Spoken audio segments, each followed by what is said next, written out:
আসসালামু আলাইকুম, সবাই কেমন আছেন? আশা করছি অনেক ভালো আছেন। আজকে আপনাদের সাথে এমন একটি রেসিপি শেয়ার করছি যেটা কম বেশি সবারই অনেক পছন্দের। সেটা হচ্ছে লইট্টা শুটকি ভুনা। তো চলেন রান্নাটা শুরু করি বিসমিল্লাহ বলে। প্রথমে একটা কড়াই নিয়ে নিলাম, তারপরে চুলাটা জ্বালিয়ে কড়াইয়ের মধ্যে ছোট ছোট কাটা লইট্টা শুটকি দিয়ে ভালো মতো ভেজে নেব। শুটকিটা কিন্তু আমি অনেকটা পোড়া পোড়া করে ভেজে নিয়েছি, আপনারা দেখতেই পাচ্ছেন। এখন যে কাজটা করব সেটা হচ্ছে এর মধ্যে কিছুটা পরিমাণ পানি দিয়ে এই শুটকিগুলোকে বেশ কিছুক্ষণ আমি ভিজিয়ে রাখবো।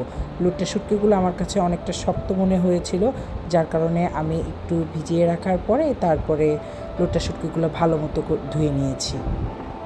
এরপর কড়াইয়ের মধ্যে কিছুটা পরিমাণ পাঁচফোড়ন দিয়ে এর মধ্যে বেশ কিছুটা পেঁয়াজ কুচি, রসুন কুচি আর হচ্ছে কাঁচামরিচ কুচি। শুটকি রান্নাতে তুলনামূলকভাবে একটু পেঁয়াজ কুচি, রসুন কুচি, কাঁচামরিচ কুচি এগুলো বেশি লাগে। এতে করে শুটকির টেস্টটা অনেক ভালো আসে, মানে শুটকি ভুনার টেস্টটা অনেক ভালো আসে।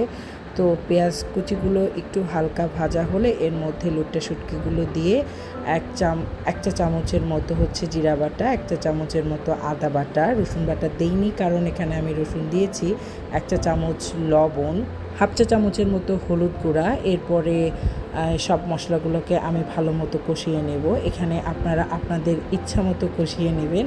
আমি তরকারি মূলত কষাতে অনেক বেশি ভালোবাসি। আমার কাছে মনে হয় কষালে তরকারির টেস্টটা বহুগুণে বেড়ে যায়।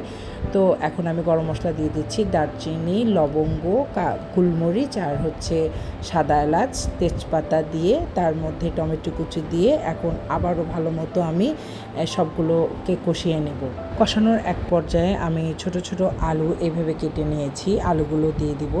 এখন আবারও সুন্দর মতো কষিয়ে নেব। এই পর্যায়ে আমি অনবরত নাড়তে থাকবো এবং ভালো মতো কষাতে থাকবো। একটা সময় মশলাগুলো থেকে হচ্ছে পানি ছেড়ে দিবে, পানিগুলোকে আমি সম্পূর্ণভাবে শুকিয়ে নেব। শুকিয়ে নিয়ে আপনারা দেখতে পাচ্ছেন যে হচ্ছে এমনভাবে শুকিয়েছি নিচে পোড়া লেগে গেছে। এখন আমি এর মধ্যে 1 কাপ পরিমাণ পানি দিয়ে ঢাকনা দিয়ে সুন্দর মতো ঢেকে দেব। মাঝে মধ্যে ঢাকনা খুলে নেড়ে দেব আর অপেক্ষা করব এই পানিটা সম্পূর্ণভাবে শুকিয়ে যাওয়ার। পানিটা শুকিয়ে আসলেই আমার রান্নাটা মোটামুটি শেষ। আর নামানোর আগে আগে অবশ্যই একটু ধনেপাতা দিয়ে আবারও বেশ কিছুটা সময় নাড়াচাড়া করে আমি নামিয়ে ফেলবো আমার শুটকি ভুনা।